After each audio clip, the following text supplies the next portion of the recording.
खाली मुंडका वर पाय, कार्यकारी अभियंत्याचं करायचं काय, खाली मुंडका वर पाय, कार्यकारी अभियंता करायचं काय, खाली मुंडका वर पाय, अरे आवाज कुणाचा, शिवसेनेचा, जिंदाबाद जिंदाबाद, शिवसेना जिंदाबाद, अरे आवाज कुणाचा, शिवसेनेचा, राज्य सरकारचं करायचं काय, खाली मुंडका वर पाय, जिल्हा प्रशासनाचं करायचं काय, खाली मुंडका वर पाय, नगरपालिका प्रशासनाचं करायचं काय, खाली मुंडका वर पाय.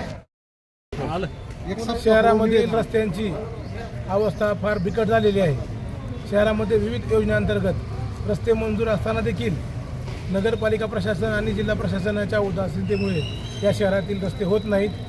मागच्या वर्षी आपण बघितलं होतं की महाविकास आघाडीच्या सरकारच्या काळामध्ये जे रस्ते मंजूर झाले होते त्या रस्त्यांना स्थगिती देण्याचं काम त्या जिल्ह्याचे पालकमंत्री असतील व भारतीय जनता पार्टीचे आमदार राणा पाटील असतील या दोघांनी मिळून या विकास कामाला स्थगिती दिली होती या शहरातील.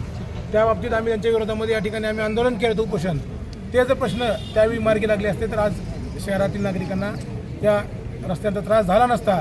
आम्ही आज शिवसेना उद्धव बाळासाहेब ठाकरे पक्षाच्या वतीने माननीय जिल्हाधिकाऱ्यांना निवेदन दिलेलं आहे की शहरातील जे काही मंजूर रस्ते असतील ते तात्काळ सुरू करावेत आणि जे सार्वजनिक बांधकाम विभागाकडे असतात छत्रपती शिवाजी महाराज चौक ते राजमाता जिजाऊ चौक या रस्त्याला पण खड्डे पडलेले आहेत आणि त्या भागातील रस्ते पूर्ण खड्ड्यांनी म्हणजे त्याचे पॅचवर्क करावं आणि तसेच सांजा रोडला जो जातो रस्ता आहे BSNL ऑफिस समोरचा त्या रस्त्याची पण त्यांनी त्या ठिकाणी डागडुजी न करता तो रस्ता नवीन करावा. तसेच छत्रपती शिवाजी महाराज चौक ते राजमाता जिजाऊ चौक हा पण रस्ता सार्वजनिक बांधकाम विभागाने नवीन करावा अशी आज आम्ही या ठिकाणी जिल्हाधिकाऱ्यांना निवेदन द्यायला आहे. आणि शहरामध्ये जवळपास 60% पथदिवे बंद आहेत. त्याच्यामुळे शहरामध्ये अंधाराचं साम्राज्य आहे. शहरामध्ये चोऱ्यांचं प्रमाण भरपूर वाढलेलं आहे.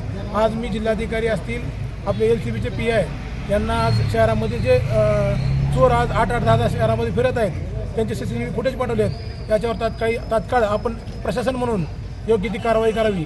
अन्यथा आम्ही ह्या शहरातील रस्ते जर दुरुस्त लवकर झाले नाहीत तर शिवसेना उद्धव बाळासाहेब ठाकरे पक्षाच्या वतीनं आम्ही चिखल फेक आंदोलन करणार आहोत.